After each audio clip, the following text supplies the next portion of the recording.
你一定想不到，除了 Medina 和 Sammamish 这两个大家比较熟悉的地方之外呢，收入最高、最热的地方居然是这里。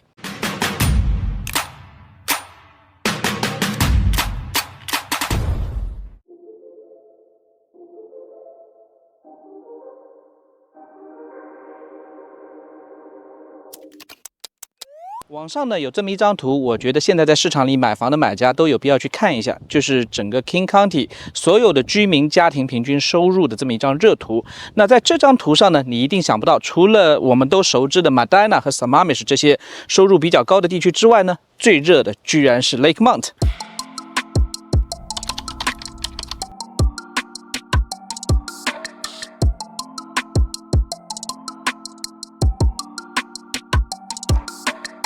没错，我们今天来到的还是 Lakemont。我身后的这一套呢，就是6230-167号大道东南我代理的一套 Daylight Rambler。那这套房子呢是2004年造的，一共是3890尺。它呢一共有4房2.5个卫生间，我们一起来看一下。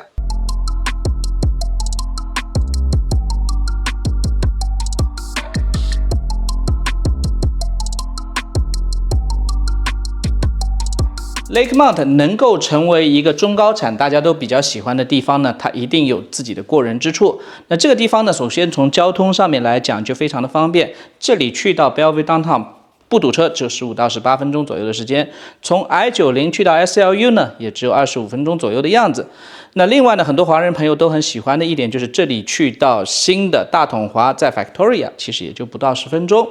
那么这边和周边的其他一些比较方便的社区比呢，最大的一个优势就是它除了隐私好之外呢，因为整个社区都是80年代以后开发的，并且定位呢都是这种比较高级、比较中高产一点，所以的话呢，周边比较少低收入的老房子，社区的整体档次会比较高一些。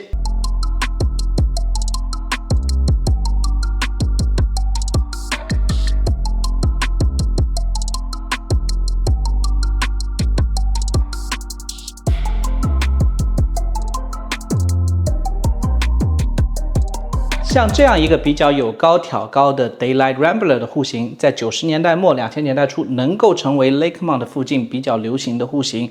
除了它本身利用好了它的这个视野，创造了比较高利用率生活比较方便的这样一个主生活空间之外呢，它还把它的主卧放到了一层。对于很多家里面有朋友不喜欢爬楼梯的这样家庭来说呢，这样的设计是非常非常实用和方便的。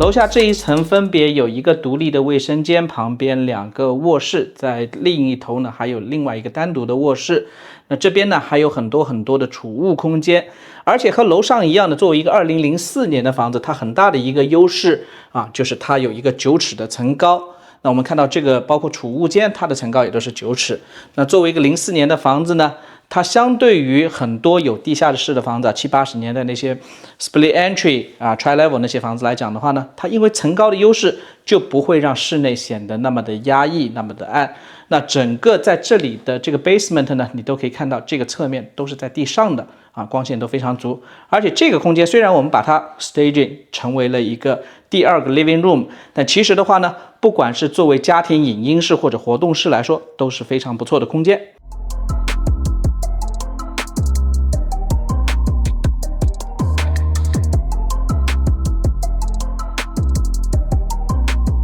再给大家一点点 flipper 思维，这个房子里边来到楼下这一间，这间房间非常非常大，并且它有一个巨大的步入式的衣帽间。如果我是未来的 owner 呢，我大概率会把这个衣帽间一切为2，变成一个独立的卫生间，加上一个小一点的衣帽间。这样的话呢，楼下的这个独立套间呢，就可以和远端的那2个房间又做一个分割，那整个房子呢就会变得更加实用了。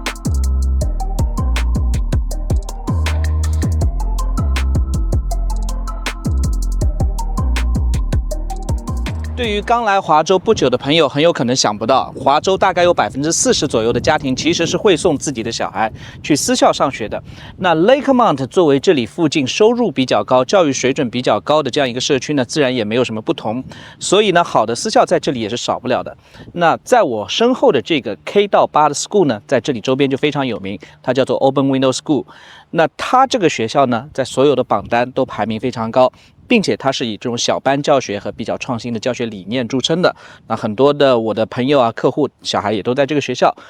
得到的回馈都是非常不错的。